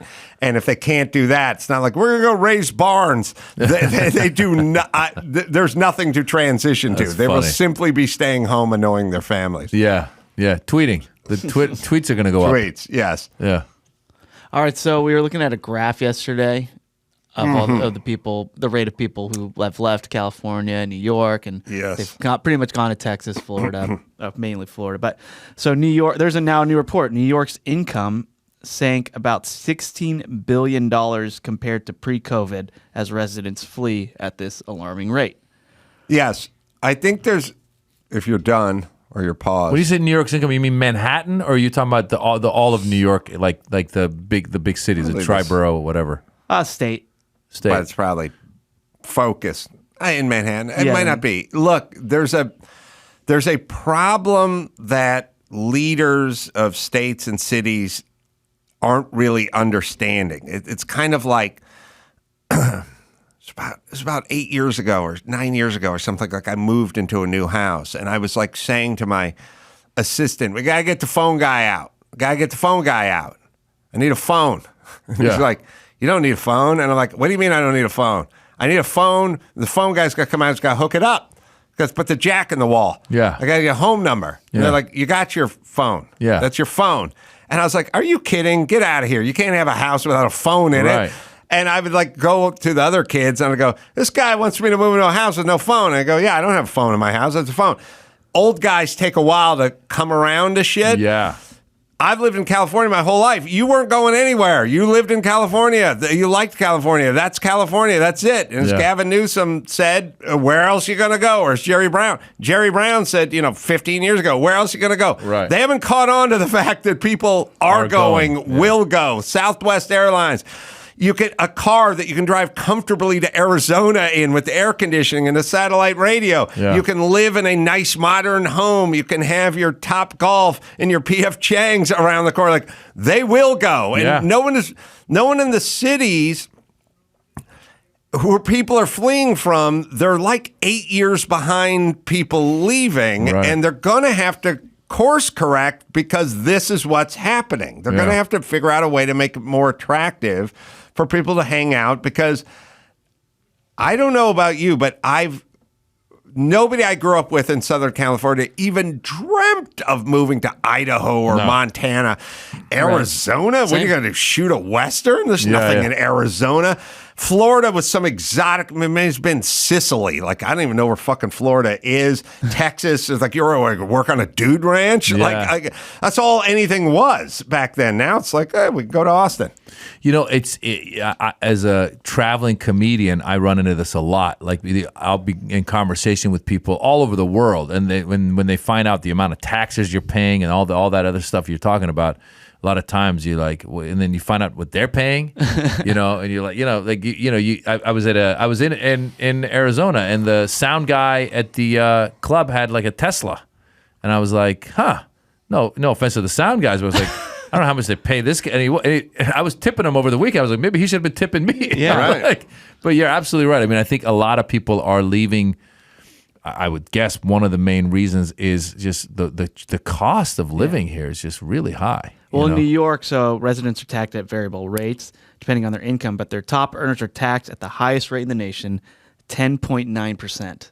For the state tax. I thought we were 13 and change. Yeah, I think we are too. Oh, that's what I don't know, maybe. That's what my accountant's been telling me. What's he been doing? I don't know what the top is, but that was just the line in the article. We're 13 and something over here. People are just going to leave, or the people with money are going to leave, and then they're fucked. So what New York can look forward to is a big tax base leaving and a bunch of buses from Texas with migrants in it showing up and taking their place, and we'll see how that works. Yeah. So what they're going to do is they're going to course correct, same way they did with, defund the police only took them 10 minutes to course correct on that one. Whoops, yeah. And then they'll course correct like we did with Runaway Productions here in Los Angeles. Like, oh, hey, where were you guys going? Come on back. Well, you know what? We'll give you some incentives to hang out, So they're going to course correct.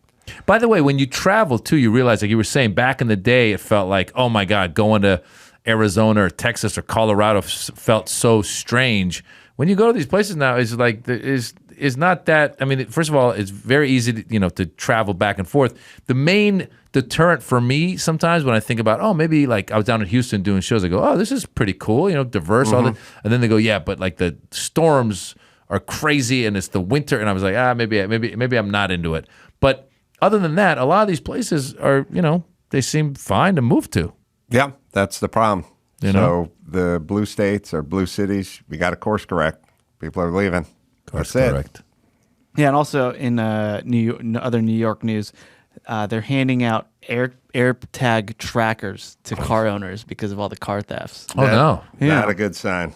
Not a good sign, but yeah, Mayor Eric Adams announced that they right now they got 500 of these AirTags donated to them from the Association of Better New York, and they're going to give them to car owners because all these people. Oh, we should put those on catalytic converters out here, and then that crazy city council woman might be happy about that, right? Yeah, blame because Toyota. they're so easy. Maybe they'll be easy to track. Are all these? Are they? And I didn't know what kind of. I heard something about I think there's two types of cars that don't have a tracker that they're supposed. It was like a Hyundai or something. Hyundai and Kias were no. What happened was there were TikTok challenges because people figured out how to hotwire these things with just like a USB cord, and so they did it on TikTok, and then so all these criminals were like, oh, these things are easy to steal, so they would let you steal those and then commit our crimes using these stolen cars, and yeah, because I forget how many, but like they rose like the amount of percentage of increase in Hyundai and Kia thefts are insane.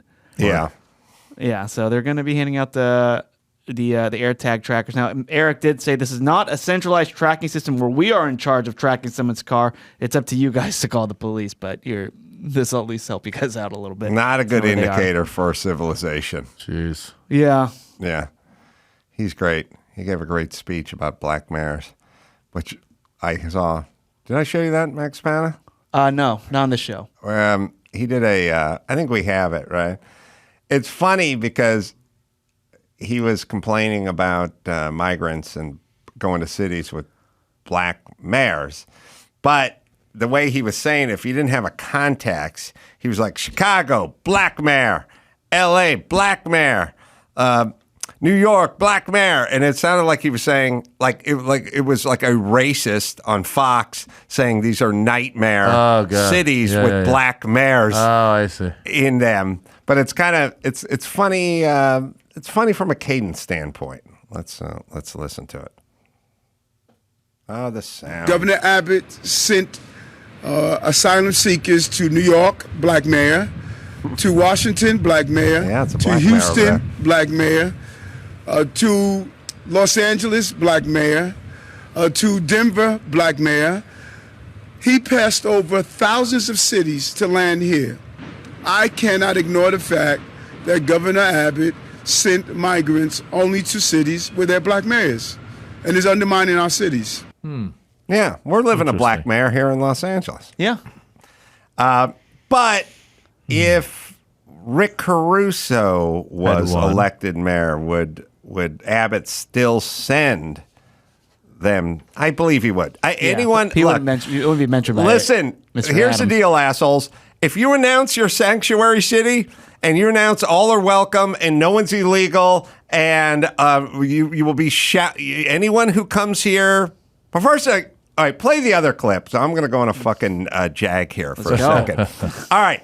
I was told, Dawson, you may have heard this, that the folks that were coming here from other countries were hardworking, God-fearing, family-oriented people who are just here to do the jobs that Americans wouldn't do and actually contributed more to the system than they took from the system. That is what I've heard for 20 years. That's what they told us. Okay, so let's see what Eric Adams has to say about that. You know, the city is being destroyed by the migrant crisis. Hold on, that's some racist shit right there, right? You're destroying the city because people are coming here to find a better life and do the jobs that people in New York won't do? How's that destroying? I thought they were adding. I don't know what he's saying there in terms of that. I think part of the complaint was this whole busing into these cities, and I'm not quite sure if people were ready or not or whatever.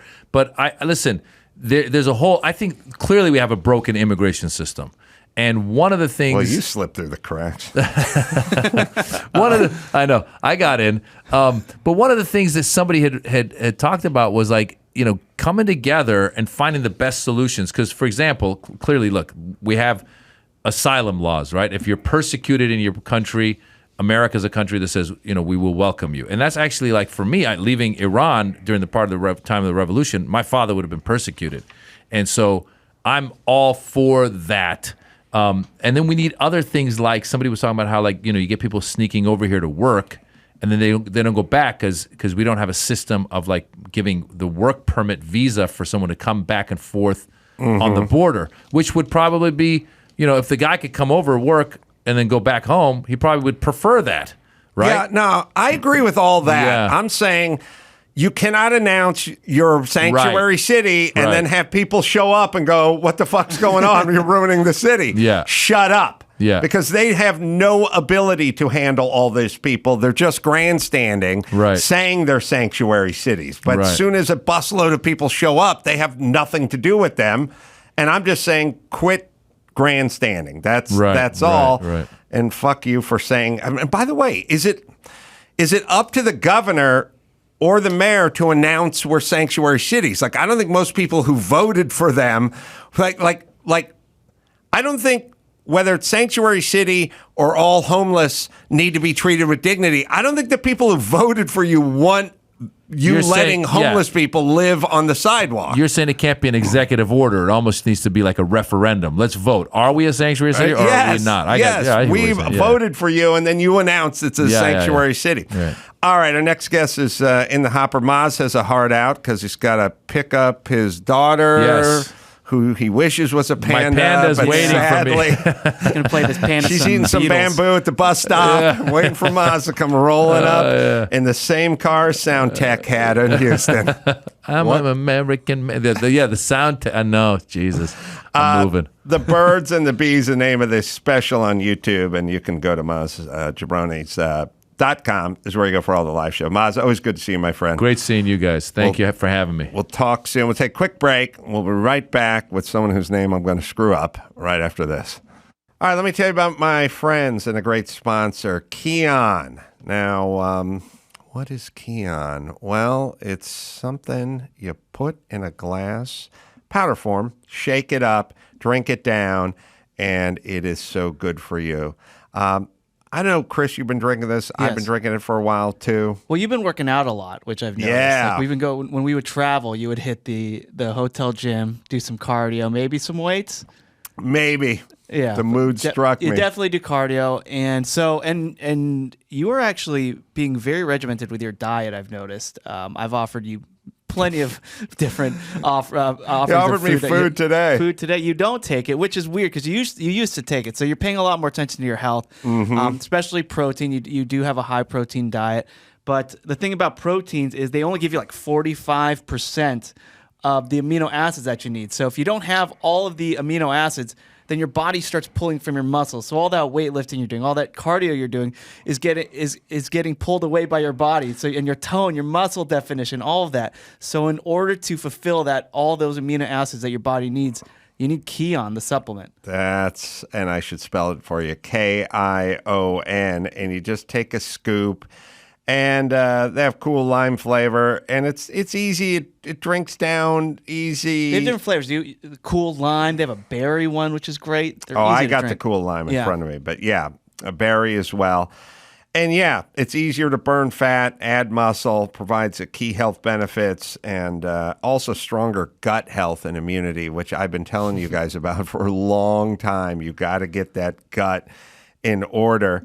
And you just make it part of your routine. Also, it kind of satiates. You have a big glass of this before you work out or after you work out, and you just don't feel like eating that carb or that donut or that bagel after the workout or before the workout as well. And I don't, again, it's the amino acid part of it. It's a fundamental supplement for fitness, and most people miss out on it. It's vegan, by the way. It's sugar-free. It's caffeine-free. A lot of these products have a lot of caffeine in them, and I feel a little buzzy sometimes. I drink them, and then I feel jittery, a little sped up or a little jittery. It's also non-GMO as well. It's just the good stuff. Yeah, they have the science to back it up. If you look into them, they're very transparent about their research, so you know it's good, clean stuff. Yeah, I'm drinking it as we're talking about. You get 9 essential amino acids to build a little more muscle and lose a little more fat and just get all the benefits that you need. It's Again, I'll spell it Kion. It's pronounced Kion. And I think you should just make it a part of your regimen. And when you travel like I do, take it with you, put it in a water bottle, shake it up when you're walking down to the gym or walking back from the gym. So if you want a high-quality supplement, you need to check out Kion Aminos, the fundamental supplement for fitness at getkion.com/Adam. That's getkion.com/Adam. In celebration of Jim Carolla's upcoming 92nd birthday, here's a list of 92 things Jim Carolla has never done. Number 55, made a bid at an auction. Just one of 92 things Jim Carolla has never done. Let's get back to the Adam Carolla Show. Chatri Sityodtong. I get it? How's it going, Adam? I get your name right, Chatri? You nailed it, man. Nice. Oh, man, that's why I'm a pro. There's an event coming up, One Fight Night 10, and that'll be this Saturday on Prime Friday. Video. Oh, Friday. I got Saturday Friday written down. 5th. Oh, well, somebody Prime wrote. time, 8 p.m. Eastern Standard Time on Amazon Prime. Live and free.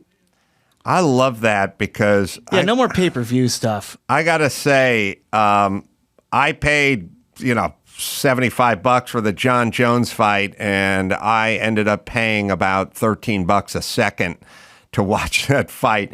He choked him out in minute and 14 seconds or something, and I just remember paying $75. Like my ass hit the sofa, and I was like, "Oh shit, this stuff's over."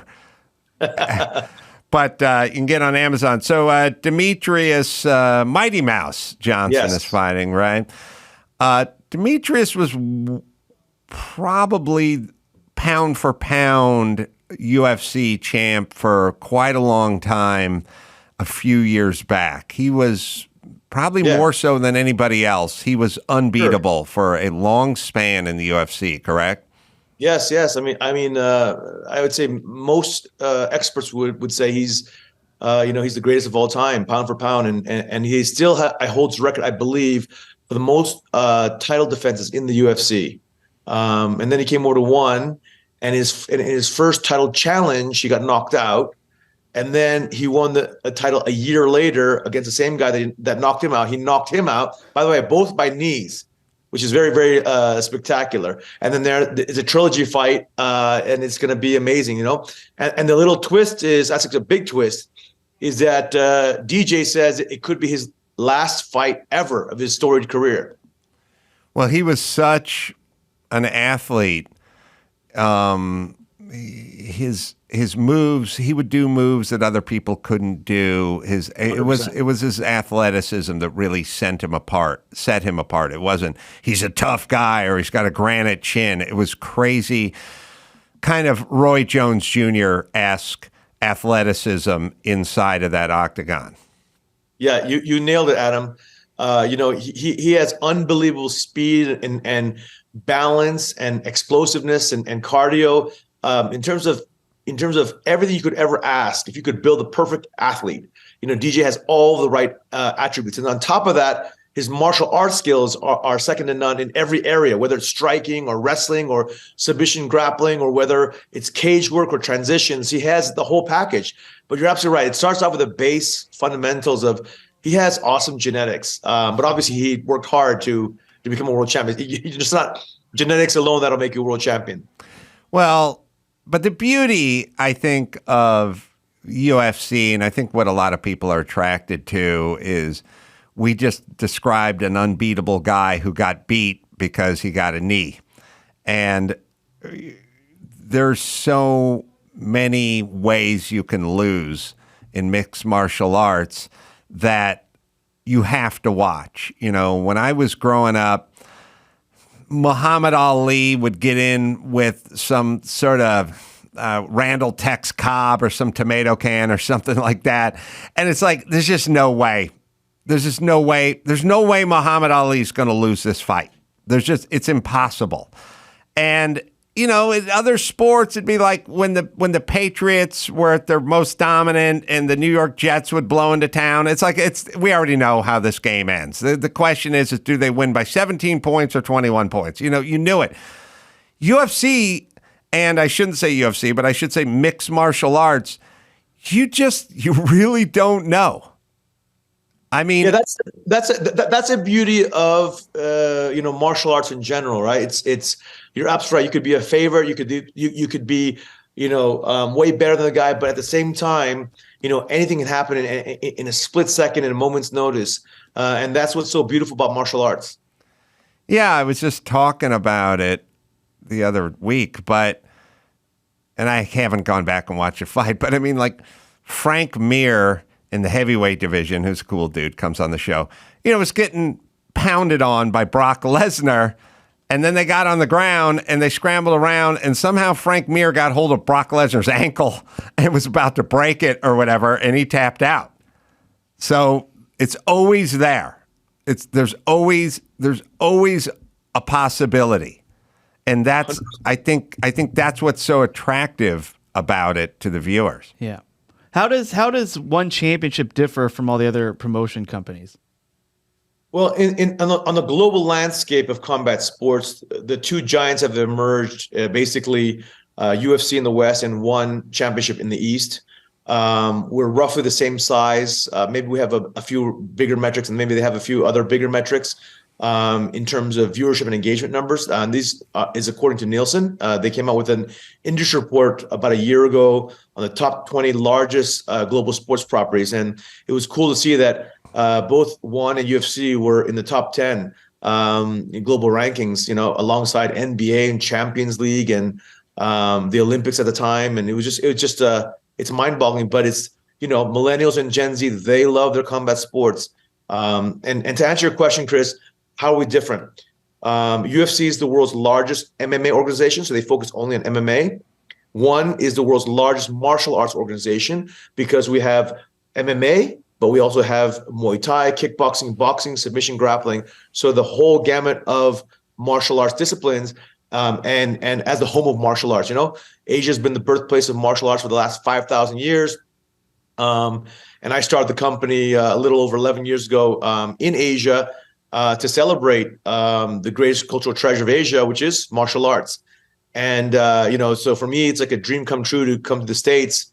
And this whole, the last 10 days have been absolutely surreal for me. And the biggest feeling I have is a deep sense of gratitude.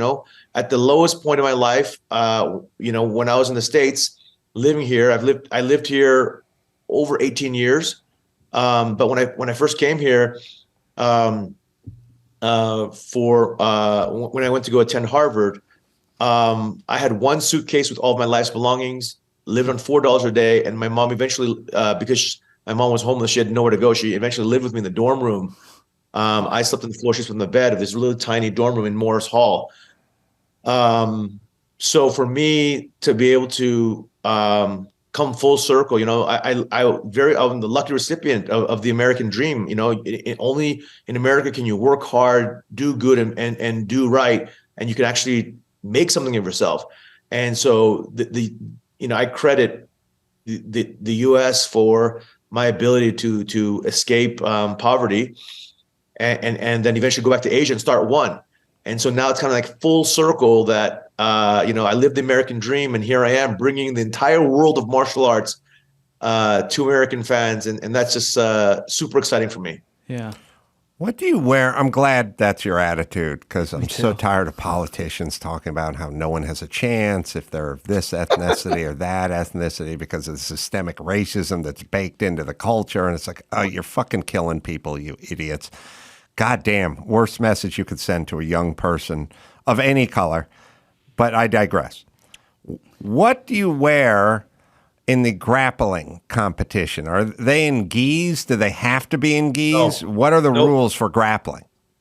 It's submission grappling, so it's no gi. So they're not wearing any gi. They're just wearing basically shortened t-shirts. Grappling. I guess kind of spandex material. Right. And grappling shorts, and it's one 10-minute round. submission only. There's no point. So you're basically going to kind of try to strangle your opponent, take his arm, take his legs, whatever you can to finish the fight. And so far, it's been a very exciting product for us.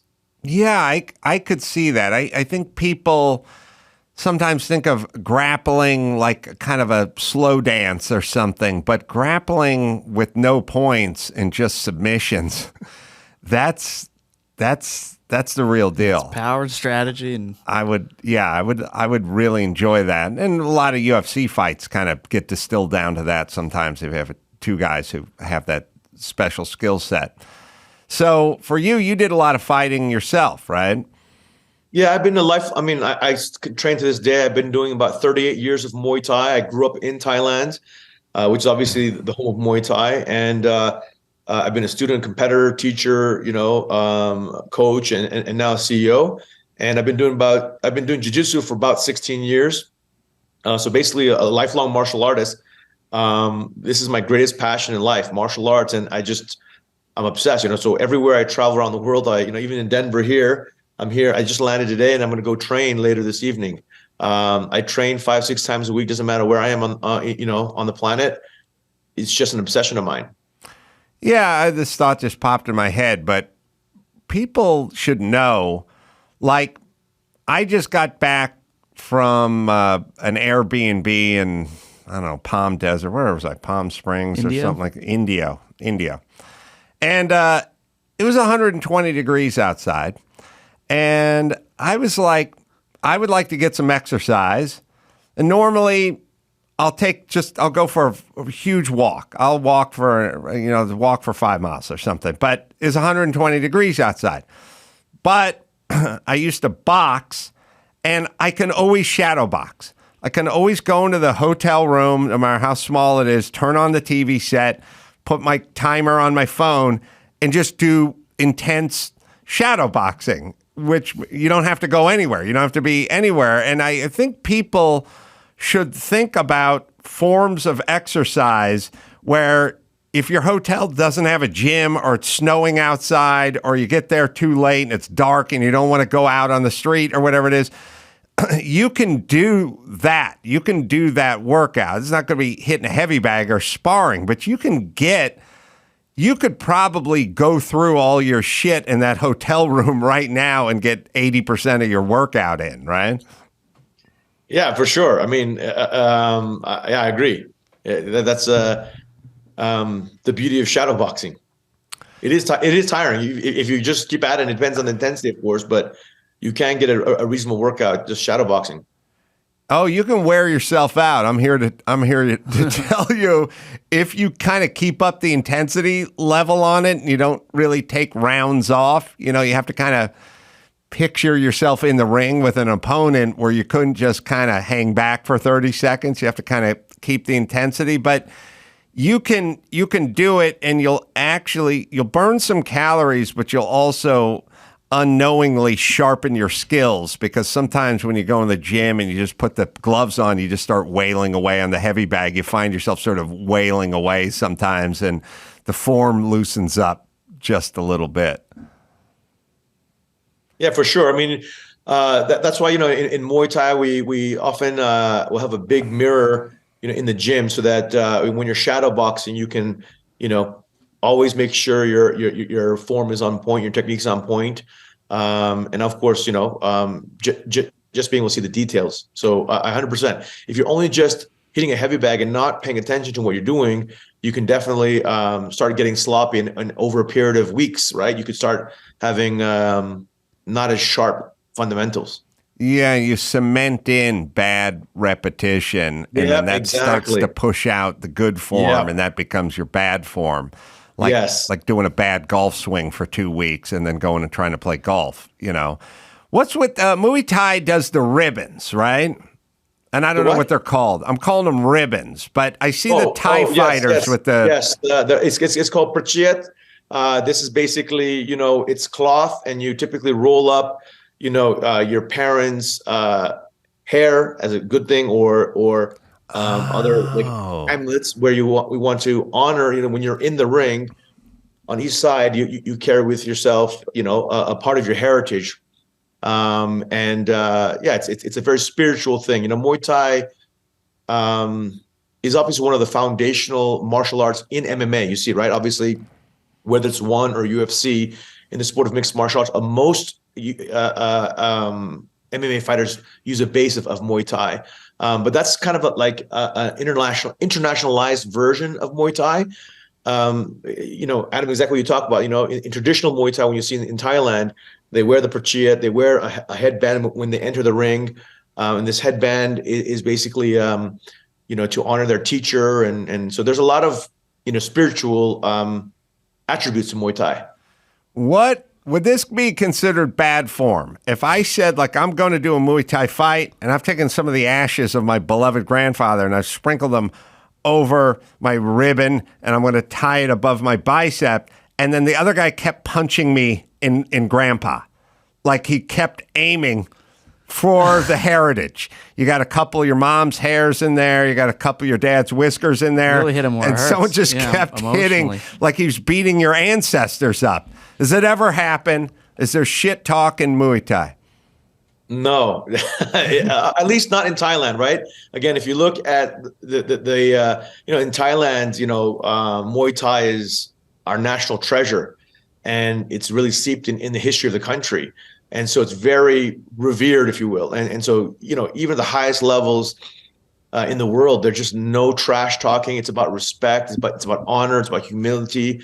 It's about paying respect to your teacher, to your parents, to your past, but at the same time, paying respect to your opponent.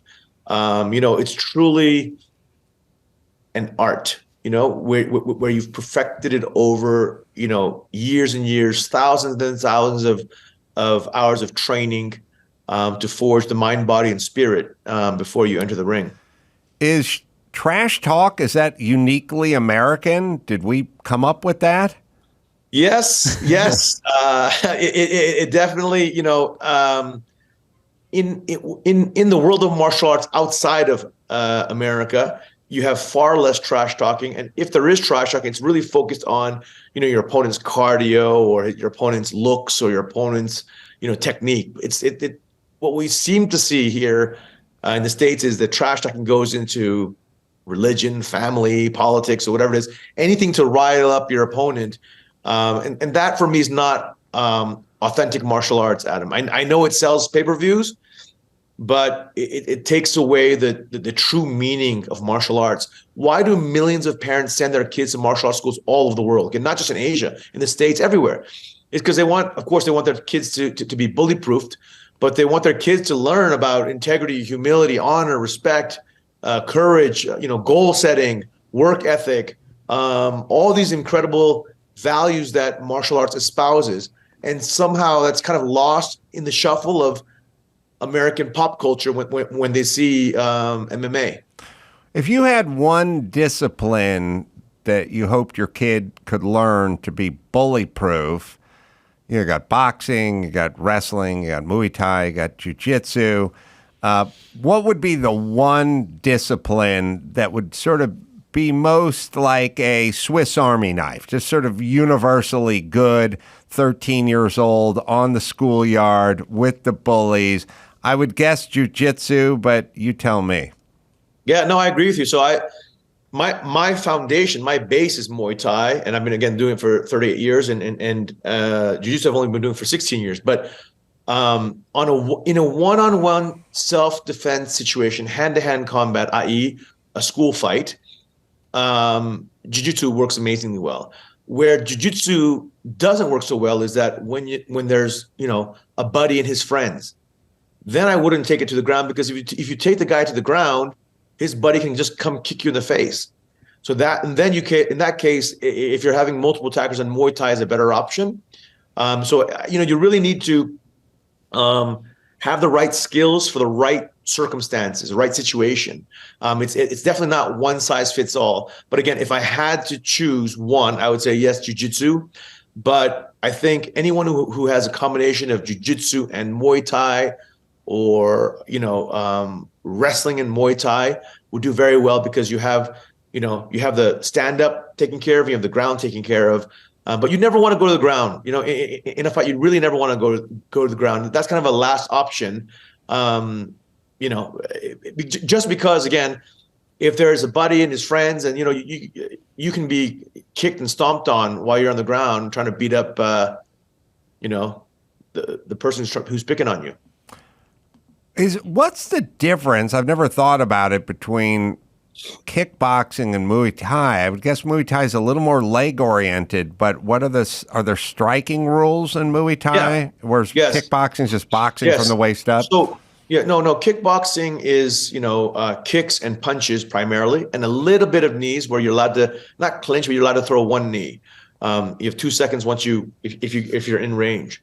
Whereas Muay Thai has elbows, knees, punches, kicks, and it's called the art of 8 limbs, right? And far more violent and far more efficient as a striking art. And the reason why is because there are effectively a few ranges of combat, even when you're standing. So if I'm standing, let's say, 4 feet away from you, that's called kicking range. If I'm standing 2 feet away from you, that's called punching range, or even 3 feet away. Where I don't need to even take a step. My hand can reach you and potentially knock you out. And then you're kind of, call it 6 inches away from each other. Then it's the elbows and knees that are very, very effective. So you're able to,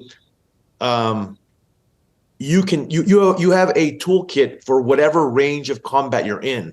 And that's a very powerful thing. A lot of martial arts they're only effective if they're in a specific combat range. But Muay Thai as a stand-up art is very efficient because you can literally go from someone being away from you 4 feet, 5 feet away from you, and then suddenly if he charges you, you're 3 feet away, you still have a weapon. If someone's 6 inches away from you, you still have a weapon. So that's kind of the why Muay Thai has been, because if you can, the sport of mixed martial arts was originally born in Japan in the early 80s. And it kind of melded all the different martial arts. And at first you saw karate, you saw kung fu, you saw boxing, you saw wrestling, you saw all sorts of different martial arts. And then in 1993 was the birth of American mixed martial arts, I think a decade later after Japan.